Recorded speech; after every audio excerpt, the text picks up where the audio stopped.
अंतामागरोल विधानसभा उपचुनाव के नतीजों के बाद राजनीतिक हलचल तेज हो गई है। चुनावी मैदान में डटे नेताओं और कार्यकर्ताओं की मेहनत के बावजूद कई स्थानीय नेताओं का आरोप है कि इस उपचुनाव में पर्दे के पीछे बड़ा राजनीतिक खेल रचा गया है।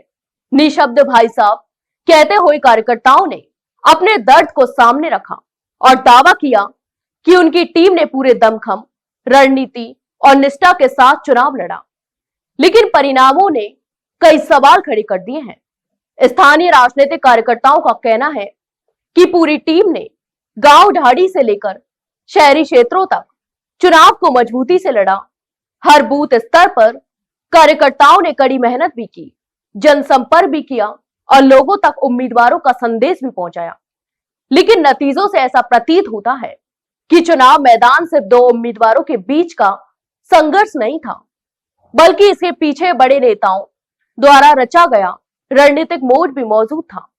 सबसे बड़ा आरोप यह लगाया जा रहा है कि हाड़ौती संभाग के दिग्गज नेताओं ओम बिरला, प्रमोद जैन भाया, भजनलाल शर्मा और वसुंधरा राजे ने मिलकर भाजपा के परंपरागत वोटों को कांग्रेस की ओर मोड़ने का काम किया है। यहां तक कि राजनीतिक विश्लेषक इन आरोपों को सीधा स्वीकार तो नहीं करते, लेकिन स्थानीय समीकरणों और नतीजों में आए अप्रत्याशित बदलाव को देखते हुए यह चर्चा जोर पकड़ रही है।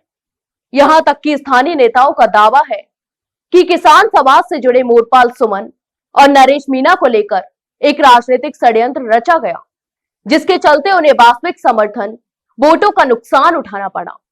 समर्थकों का आरोप है कि भाजपा संगठन के अंदर ही कुछ नेताओं द्वारा ऐसी परिस्थितियां बनाई गई हैं कि वोटों का प्राकृतिक प्रभाव भी टूट गया और इसका सीधा लाभ कांग्रेस उम्मीदवार को मिला। राजनीतिक जानकारों के अनुसार यह उपचुनाव में सीट का चुनाव नहीं था, बल्कि भविष्य की राजनीतिक दिशा तय करने बड़ा संकेत भी है। यह भी कहा जा रहा है कि हाड़ौती की राजनीति में इस परिणाम से कई समीकरण बदलेंगे। वहीं नरेश मीणा और मोरपाल सुमन के समर्थक इस पूरे मामले को एक सोचा समझा साजिश मान रहे हैं। उपचुनाव में जिस तरह जातिगत समीकरणों, किसान समाज के वोटों और स्थानीय नाराजगी का इस्तेमाल किया गया, उसने स्पष्ट कर दिया है कि चुनाव अब सिर्फ रैलियां और भाषणों का खेल नहीं रहा, बल्कि आंतरिक रणनीतियां और बैकडोर राजनीति का भी गहरा असर चुनावी परिणामों पर पड़ रहा है।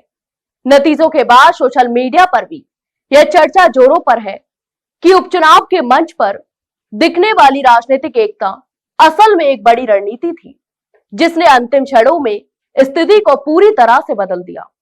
इधर नरेश मीणा और मोरपाल सुमन के समर्थक इस परिणाम से नाराज हैं और इसे एक सुनियोजित राजनीतिक षड्यंत्र बताने में कोई हिचक नहीं दिखा रहे हैं।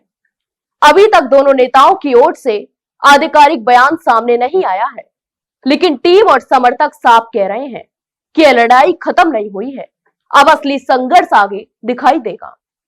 तो आपकी इस पूरे मामले पर क्या राय है, हमें कमेंट बॉक्स में कमेंट करके जरूर बताएं। वहीं वीडियो को लाइक और शेयर जरूर करें और हाँ, चैनल को सब्सक्राइब करना ना भूलें। फिलहाल के लिए इतना ही, जल्द मिलते एक नई जानकारी के साथ, तब तक के लिए नमस्कार।